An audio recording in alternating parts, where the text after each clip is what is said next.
Hello students, आप सभी लोग कैसे हो बेटा।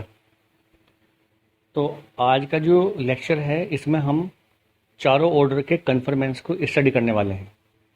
तो कन्फर्मेंस में आगे बढ़ने से पहले मैं आपको बता दूं कि जो प्रकृति के चार ऑर्डर हैं या नेचर को जिन चार ऑर्डर्स में डिवाइड किया गया है, इन चारों ऑर्डर से संबंधित कुछ एस्पेक्ट्स हैं, है ना, कुछ पैरामीटर्स हैं या कुछ प्रॉपर्टीज़ हैं इन चारों ऑर्डर की जो हमें स्टडी करनी है इस यूनिट के अंदर। ठीक है, उनमें एक एस्पेक्ट जो है वो है कन्फर्मेंस। ठीक है, दूसरा एस्पेक्ट जो है वो है चारों ऑर्डर की बेसिक एक्टिविटी। तीसरा एस्पेक्ट है एक्टिविटी। चौथा एस्पेक्ट है इनेटनेस। पांचवा एस्पेक्ट है नेचुरल करेक्टरिस्टिक। तो ये कुछ एस्पेक्ट्स हैं जो चारों ऑर्डर से जुड़े हुए हैं और चारों ऑर्डर के इन सभी एस्पेक्ट्स को हमें स्टडी करना है। तो इस लेक्चर में हम जो कन्फर्मेंस वाला एस्पेक्ट है इसकी स्टडी करेंगे। ठीक है बेटा, तो हम शुरू करते हैं। तो पहले समझते हैं कि कन्फर्मेंस का मतलब क्या है। कन्फर्मेंस क्या है?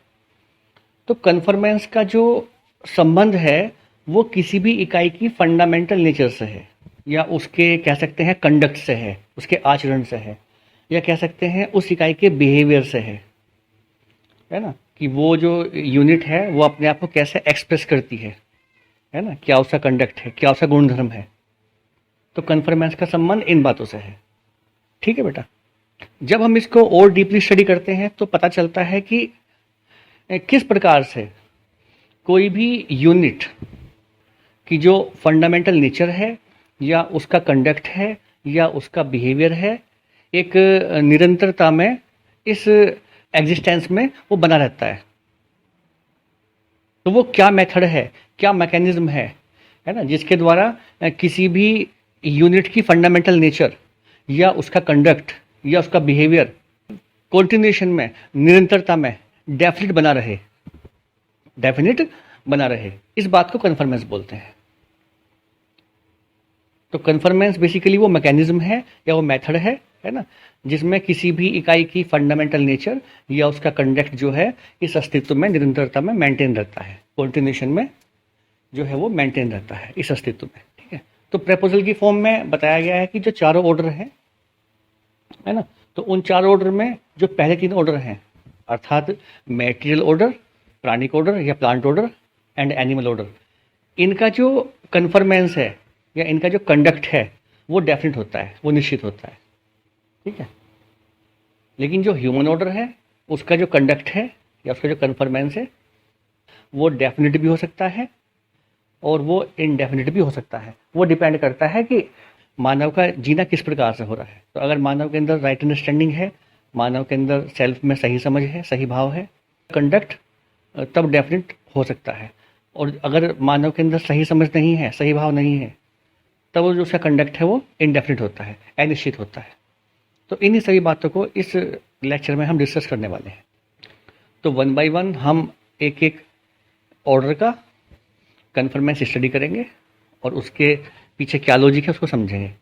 ठीक है बेटा, तो सबसे पहले हम मैटेरियल ऑर्डर का कन्फर्मेंस देखते हैं। ठीक है, तो हर मैटेरियल की एक पर्टिकुलर फंडामेंटल नेचर होती है। ठीक है, या उसका एक पर्टिकुलर बिहेवियर होता है कि वो कोई भी मैटेरियल है, पदार्थ है, कैसे बिहेव करेगा।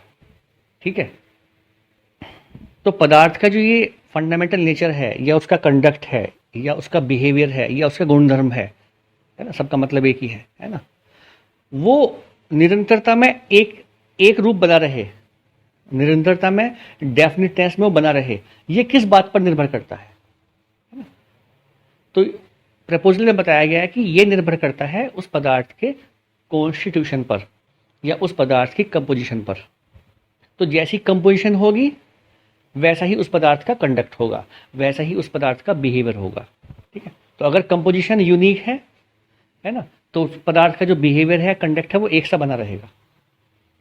जैसे पानी को देखते हैं, तो पानी का क्या कॉन्स्टिट्यूशन है, क्या कंपोजिशन है पानी की, तो पता चलता है कि पानी जो है, वाटर जो है, उसमें दो एटम तो होते हैं हाइड्रोजन के और एक एटम होता है ऑक्सीजन का, और ये तीनों एटम मिलकर पानी का मॉलिक्यूल बनाते हैं। ठीक है, तो ये है। तो जब इस कंपोजिशन को हम देखते हैं पानी की, तो पानी एक प्रकार का बिहेवियर होता है, पानी का एक प्रकार का कंडक्ट होता है, और वो निरंतरता में ऐसे ही बना रहता है ना। और इसके आधार पर देखो, पानी को हम जो है उसके कंडक्ट के बेस पर पानी का हम यूज़ करते हैं, पानी को पीते हैं, है ना। एग्रीकल्चर में पानी को यूज़ करते हैं, मल्टीपल पानी के यूजेस हैं, क्योंकि हमें उसका कंडक्ट पता है। अब वो कंडक्ट एक सा बना रहता है ना, बदलता नहीं है, ठीक है। लेकिन अगर इस कंपोजिशन को, इस कॉन्स्टिट्यूशन को चेंज कर दें, तो क्या कंडक्ट सेम रहेगा? जैसे मान लिया पानी का जो मोलिकुलर स्ट्रक्चर है उसमें एक ऑक्सीजन और ऐड कर दो, तो क्या बन जाएगा वो? अब बन जाएगा वो H2O2, अर्थात हाइड्रोजन पेरोक्साइड। अब आप बताओ, क्या हाइड्रोजन पेरोक्साइड का बिहेवियर या उसका कंडक्ट वही होगा जो पानी का था, जो पानी का है?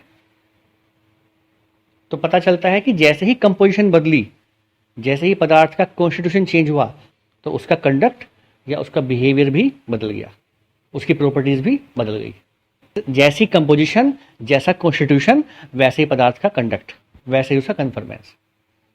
तो इसलिए जो मटेरियल ऑर्डर है ना, या जितने भी मटेरियल यूनिट्स हैं, इनका कन्फर्मेंस जो है वो डिपेंड करता है उस मटेरियल के कॉन्स्टिट्यूशन पर या उसकी कंपोजिशन पर, ठीक है। तो जब तक एक जैसी कंपोजिशन मिलती रहेगी, बनी रहेगी, तब तक एक प्रकार का कन्फर्मेंस या कंडक्ट देखने को मिलेगा। जैसे ही कंपोजिशन बदली, ठीक है, कंडक्ट बदल जाता है, बिहेवियर बदल जाता है, ठीक है। अब आगे चलते हैं, अब देखते हैं जो प्लांट ऑर्डर है उसका क्या कन्फर्मेंस है ना। तो किस तरीके से जो प्लांट ऑर्डर है उसकी जो फंडामेंटल नेचर है या उसका जो कंडक्ट है ना, उसके जो एक तरीके से कह सकते हैं वो प्लांट अपने आप को कैसे एक्सप्रेस करता है, क्या उसके फीचर्स हैं, वो किस प्रकार से इस अस्तित्व में मेंटेन रहते हैं, किस प्रकार से प्लांट का कंडक्ट इस एग्जिस्टेंस में, अस्तित्व में मेंटेन रहता है, निरंतरता में, इस बात को समझते हैं। तो उसके पीछे क्या रीजन है, वो क्या चीज़ है जो उसके कंडक्ट को डेफिनेट बनाए रखती है इस अस्तित्व में। तो पता चलता है कि वो बीज है, वो सीड है। जैसा बीज होता है वैसा ही पेड़ होता है ना। तो उस बीज के द्वारा ही जो ट्री का एक डेफिनेट कंडक्ट हमें देखने को मिलता है। तो भविष्य में कोई प्लांट कैसा होने वाला है ना, किस प्रकार की उससे पत्तियां लगने वाली हैं, किस प्रकार के कंडक्ट को, किस प्रकार के गुणधर्म को, है ना, वो एक्सप्रेस करेगा निरंतरता में, ये डिपेंड करता है बीज पर। तो भविष्य में कोई प्लांट कैसा होने वाला है ना, किस प्रकार की पत्तियां होंगी, किस प्रकार के फल लगेंगे, कैसी पत्तियों की शेप होगी, कैसा फल की शेप होगी, साइज होगा, फल खट्टा होगा कि मीठा होगा कि कड़वा होगा, है ना, या स्वादहीन होगा, कैसी गंध उसमें आएगी, किस प्रकार के फूल लगने हैं, ये सारी इंफॉर्मेशन जो है उस बीज के अंदर स्टोर है। तो उसको जैसे एक वो होती है ना, माइक्रोचिप होती है, कंप्यूटर साइंस में हम पढ़ते हैं, एक चिप होती है और उस चिप के अंदर बहुत सारी इंफॉर्मेशन स्टोर रहती है। ऐसे ही बीज भी एक छोटी सी चिप है जिसके अंदर वो प्लांट्स की जितनी भी इंफॉर्मेशन है वो सब जो है स्टोर है, कि भविष्य में ये पेड़ कैसा होने वाला है, कैसा दिखने वाला है, कैसा इसका गुणधर्म होगा, कैसी इस प्लांट की प्रॉपर्टीज होंगी, है ना। ये सब जो इन्फॉर्मेशन है उस बीज के अंदर स्टोर है। तो जब उस बीज को मिट्टी में डालते हैं और बीज को ग्रो करता है, जेमिनेट होता है, ग्रो करता है, ठीक है, तो जो जो इन्फॉर्मेशन उसमें स्टोर है उसी रूप में वो जो है अपने आप को एक्सप्रेस करता है, और वैसा ही प्लांट जो है हमें देखने को मिलता है। तो अगर नीम का बीज है तो उस पर नीम का पेड़ बनेगा, है ना। आम का बीज है, आम की गुठली है, तो उस पर आम का प्लांट बनेगा। मेरी बात समझ रहे हो? और इस तरीके से एक निरंतरता बनी रहती है। तो नीम का बीज जितनी बार आप बोओगे, है ना, तो उससे नीम ही पैदा होगा। तो नीम का बीज बोने से आम पैदा नहीं होगा। मेरी बात समझ रहे हो? ये है। इसलिए जो प्लांट का कन्फर्मेंस है, प्लांट का जो कंडक्ट है, वो बीज पर आधारित है ना। उसका जो मैकेनिज्म है वो क्या है? वो बीज है। बीज ही वो मैकेनिज्म है जो प्लांट की फंडामेंटल नेचर को कॉन्टिन्यूशन में मेंटेन रखता है इस अस्तित्व में। तो conformance of plant order is seed based, जैसा बीज वैसा पेड़। मेरी बात समझ गए? ये है। अब आगे चलते हैं बेटा, और एनिमल ऑर्डर के कन्फर्मेंस को समझते हैं, है ना। तो जो एनिमल ऑर्डर का कन्फर्मेंस है वो डिपेंड करता है ब्रीड पर, नस्ल कैसी है, या जो एनिमल्स हैं उनके जो पूर्वज हैं वो कैसे हैं, है ना, ये उस पर डिपेंड करता है। तो अगर ब्रीड या नस्ल, है ना, अगर वो हिंसक है तो उनसे फिर हिंसक संतान ही उत्पन्न होती है। इसलिए हमें शेर के बच्चे का कंडक्ट जानने की आवश्यकता नहीं है। पता है कि शेर अगर हिंसक है तो उसका बच्चा भी हिंसक होगा, और जैसे गाय है अहिंसक है तो उसका बच्चा भी अहिंसक होगा। मेरी बात समझ रहे हो? तो जैसी ब्रीड है, जैसी नस्ल है, जैसी लाइनेजेस है, जैसे पूर्वज हैं, वैसी ही संतान होती है। तो जो एनिमल का कंडक्ट है, एनिमल का बिहेवियर है, वो डिपेंड करते हैं उसकी ब्रीड पर। इफ ब्रीड इज क्रूअल, अगर नस्ल हिंसक है तो जो आने वाली संतान है वो भी हिंसक ही होंगी। अब उनका स्वभाव जो है, वो जो कंडक्ट है बदलेगा नहीं। जो कंडक्ट है वो डेफिनेट रहेगा और निरंतरता में ऐसा ही बना रहेगा इस अस्तित्व में। ठीक है। और अगर जो ब्रीड है वो नॉन क्रूअल है, अर्थात अहिंसक है, तो उस अहिंसक ब्रीड से जो भी संतान पैदा होगी, जो भी एनिमल पैदा होगा, वो अहिंसक होगा। तो जैसे गाय कैसी है? गाय अहिंसक है, नॉन क्रूअल है, तो गाय से जो भी बछड़े या बच्चियां पैदा होंगी वो भी नॉन क्रूअल ही होंगे। शेर कैसा है? हिंसक है, तो शेर से जो भी बच्चे पैदा होंगे, है ना, वो सब हिंसक ही होंगे। जैसे गाय के हम बछड़े को देखते हैं तो वो उसके आस्वादन में घास बनी होती है, तो घास की गंध, पेड़ की पत्तियों से गंध निकलती है, स्मेल निकलती है, वो उसको अट्रैक्ट करती है। ठीक है। अब शेर के बच्चे को देखेंगे तो खून की गंध, मांस की गंध उन्हें आकर्षित करती है। तो ये सब उन्हें कहाँ से मिल रहा है? ये सब उसको जेनेटिक्स से मिल रहा है, उसके जो पेरेंट्स हैं उनसे मिल रहा है। तो कन्फर्मेंस या कंडक्ट या behaviour of animals, animal order depends upon its breed. तो जैसी नस्ल होगी वैसा ही जो है संतान होगी या एनिमल का बच्चा होगा। तो ध्यान से देखें तो गाय का बच्चा जो है गाय की तरह बिहेव करेगा, और शेर का बच्चा जो है वो शेर की तरह बिहेव करेगा बड़ा होकर। और ये उनका जो बिहेवियर है, ये कंडक्ट जो है, ये एक निश्चित होता है और कॉन्टिन्यूशन में ये बना रहता है, इस अस्तित्व में मेंटेन रहता है। कभी ऐसा नहीं होगा कि शेर का बच्चा जो है उसने घास खानी शुरू कर दी, या जो गाय का बच्चा है वो जंगल में चला गया खरगोश के पीछे और मार के खा गया उसको। ऐसा कभी नहीं होगा। जो गाय का आचरण है वही आचरण उसके बच्चे में भी दिखाई पड़ेगा। जो शेर का आचरण है, जो शेर का कंडक्ट है, वैसा कंडक्ट उसके बच्चे में दिखाई पड़ेगा, है ना। वो कैरेक्टर्स जो हैं माता पिता से बच्चों में जा रहे हैं, उनका इनहेरिटेंस हो रहा है। तो इसलिए conformance of animal order depends upon breed. ये कह सकते हैं कि conformance of animal order is breed based, जो नस्ल है उसकी उस पर आधारित है। ठीक है। अब बेटा आगे देखते हैं। अब देखते हैं ह्यूमन वाले केस में। तो जो ह्यूमन ऑर्डर है ना, जो मानव है, मानव का कंडक्ट किस पर डिपेंड करता है? मानव का जो आचरण है या मानव का जो बिहेवियर है किस पर डिपेंड करता है? तो इस कंटेंट में प्रपोजल की फॉर्म में बताया गया है कि जो ह्यूमन का कंडक्ट है वो हमारे पेरेंट्स पर डिपेंड नहीं करता। जैसे एनिमल वाले केस में तो जैसे एनिमल के पेरेंट्स हैं, जैसी उनकी ब्रीड है उस पर डिपेंड करता है। प्लांट के केस में जैसा बीज है वैसा पेड़ बनेगा। लेकिन मानव के केस में ऐसा नहीं है। हमारा जो कंडक्ट है वो डिपेंड करता है हमारे संस्कार पर। संस्कार का मतलब क्या होता है कि जो हमारी कॉम्पिटेंस है ना, जो हमारे अंदर डिज़ायर्स हैं, थॉट्स हैं, एक्सपेक्टेशंस हैं, अर्थात जो हमारी इमेजिनेशन है, जो हमारी कल्पनाशीलता है, ये बात समझिए, वो हमारे संस्कार हैं। तो होता क्या है कि हमारे सेल्फ में हम यहाँ वहाँ से बहुत सारी इन्फॉर्मेशन डंप कर लेते हैं कि संस्कार हमारे कैसे बनते हैं। उसको बता देता हूँ। तो जैसी हमारी समझ होती है बेटा, उसके आधार पर ही हमारी इमेजिनेशन या हमारे संस्कार जो है वो तय होते हैं। अब ये समझ कैसे बनती है उसको देख लेते हैं। तो इस फिजिकल वर्ल्ड में हमारा इंटरेक्शन बहुत लोगों के साथ हो रहा है। फ्रेंड्स के साथ हो रहा है, टीचर्स के साथ हो रहा है, माता पिता के साथ हो रहा है। इसके अलावा हमारी जो अंदर इनपुट आ रहा है ना, प्री कंडीशनिंग का या जो कोई प्रपोजल है उसका इनपुट आ रहा है ना। तो उसमें जो है कुछ इनपुट जो है फ्रेंड्स से आता है, कुछ इनपुट फैमिली मेम्बर्स से आता है, कुछ इनपुट रिलेटिव्स से आता है ना, कुछ इनपुट टीचर्स से आता है, कुछ इनपुट जो है हम टीवी देखते हैं, टेलीविज़न देखते हैं, वहाँ से आता है, कुछ इनपुट मोबाइल से आता है ना, कुछ इनपुट जो है न्यूज़पेपर से आता है, कुछ इनपुट इंटरनेट से आता है। ये सब सोर्सेज हैं जहाँ से हम कुछ ना कुछ ले रहे हैं, है ना, कुछ ना कुछ अपने अंदर डंप कर रहे हैं। कहीं से कुछ पढ़ लिया, है ना, कहीं से कुछ देख लिया, कहीं से कुछ सुन लिया, किसी ने कुछ बता दिया, इस तरीके से। तो हमारे अंदर बहुत सारे सोर्सेज हैं इनपुट के। अब जो हम इतना कुछ डंप कर रहे हैं, उस डंप किए हुए में से, है ना, उस डंप किए के आधार पर हमारी समझ बनती है। अब उस जो हमने डंप किया हुआ है अपने अंदर, है ना, तो उसमें से अपने जीने के लिए कुछ हम इम्पोर्टेंट मान लेते हैं। बहुत सारी चीज़ें ऐसी है, बहुत सारी इन्फॉर्मेशन ऐसी है जिसको हम अपने लिए इम्पोर्टेंट मान लेते हैं और वैसा ही हम फिर जीना शुरू कर देते हैं। तो अपने जीने के लिए हमने जो भी उस डंप करे हुए में से इम्पोर्टेंट माना है ना, वही हमारे क्या है, बेसिकली संस्कार है। उन्हीं का हम अभ्यास करते हैं, उन्हीं के प्रति हम कमिटेड रहते हैं, वही हमारे संस्कार है। ठीक है, तो जो हमने इंपॉर्टेंट माना है, अब उसी आधार पर जो है मेरी इमेजिनेशन, कल्पनाशीलता जो है देखने को मिलती है ना। और मेरी कल्पनाशीलता जो है वो मेरी कॉम्पिटेंस को, मेरी योग्यता को इंडिकेट करती है।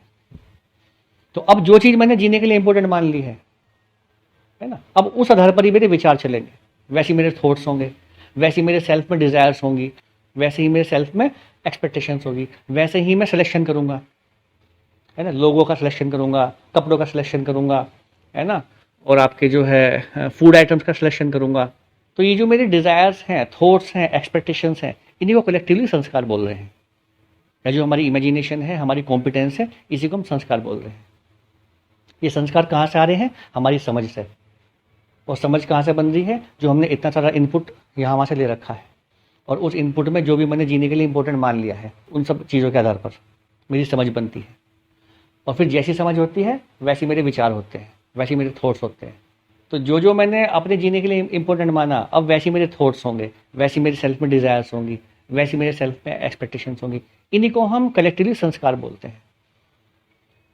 अब जो मैंने जीने के लिए इंपॉर्टेंट माना है, जो कि मेरे संस्कार हैं, है ना, तो अब जब उसको मैं एक्सप्रेस करूंगा तो बिहेवियर और वर्क की फॉर्म में एक्सप्रेस करूंगा, फिर वैसी मेरा बिहेवियर होगा और वैसी मेरा वर्क होगा। तो यहाँ बिहेवियर और वर्क को ही हम क्या बोल रहे हैं? एक तरीके से कंडक्ट बोल रहे हैं, आचरण बोल रहे हैं। तो मेरा आचरण जो है वो डिपेंड करता है मेरे संस्कार पर। और संस्कार कहाँ से गवर्न हो रहे हैं? समझ से। और समझ के इनपुट मैंने आपको बता दिए, समझ मेरी कहाँ से बन रही है। तो मेरी समझ बनने में मेरे पेरेंट्स का भी एक छोटा सा योगदान है, लेकिन मेरे संस्कार हूबहू वैसी हो जाएं जैसे पेरेंट्स के संस्कार हैं, ये बिल्कुल आवश्यक नहीं है। कभी कभी ऐसा होता है कि माता पिता तो बड़े सीधे होते हैं, उनके संस्कार तो बड़े अच्छे होते हैं, है ना, और वो बच्चों को अच्छी बात बताते भी हैं, लेकिन बच्चे अच्छे नहीं निकल पाते। बच्चों की अपनी दुनिया अलग होती है, क्योंकि बच्चों के पास माता पिता के संस्कार के अलावा, है ना, इनपुट के और भी सोर्सेज हैं, वो वहाँ से भी इनपुट लेते रहते हैं। ठीक है, ये है। तो माता पिता भले हैं और औलाद जो है वो राक्षस निकल सकती है, औलाद एक जो है क्रूअल बिहेवियर वाली निकल सकती है।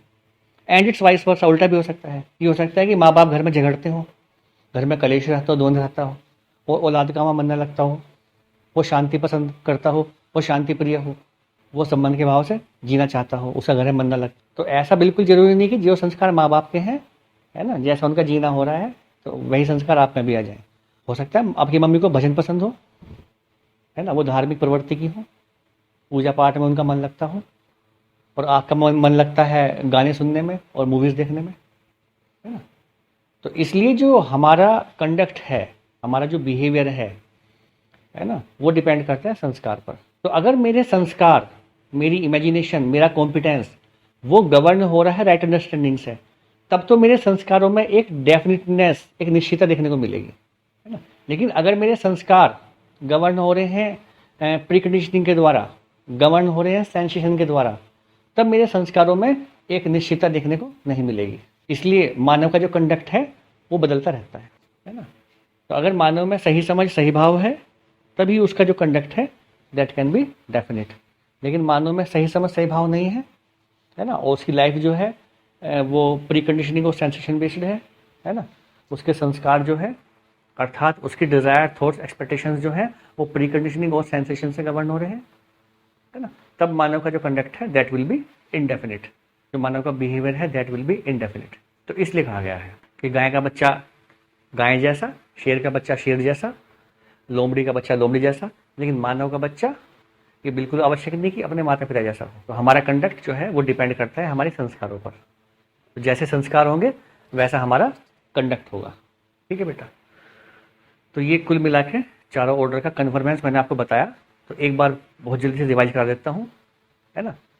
तो conformance of material order depends upon its composition. तो कहने का मतलब है कि जो मैटेरियल ऑर्डर है उसका कन्फर्मेंस जो है वो कॉन्स्टिट्यूशन बेस्ड है। The conformance of plant order depends upon seeds. कहने का मतलब है जो प्लांट ऑर्डर का कन्फर्मेंस है वो सीड बेस्ड है, ठीक है। थर्ड वन जो है, जो एनिमल ऑर्डर का कन्फर्मेंस है वो ब्रीड बेस्ड है। जैसी ब्रीड होगी वैसा कन्फर्मेंस होगा, वैसा कंडक्ट होगा एनिमल का। And the conformance of human order is संस्कार बेस्ड। तो जैसे संस्कार होंगे वैसा ही मानव का आचरण होगा। मैं आशा करता हूँ कि जो कंटेंट मैंने आपको पढ़ाया आज उसको आप समझ गए होंगे, ठीक है। तो मुझे धैर्यपूर्वक सुनने के लिए आप सभी का बहुत बहुत धन्यवाद। ओके बेटा।